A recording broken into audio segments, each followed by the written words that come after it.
Hi, I'm Dr. Arshnur from Dr. Arshnur's IELTS Institute. In the series of the vocabulary, today's word is again very important. That word is problem.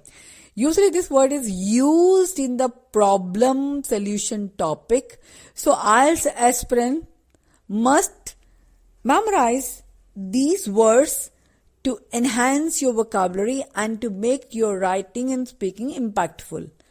For problem, we can use other words like predicament, hurdle, obstacle, challenge, glitch, threat, knot, hard nut.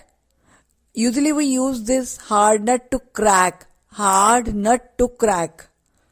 pitfall, enigma, and riddle. You can use these words and get above 7 bands in IELTS writing and speaking. For further updates, stay connected. Happy learning!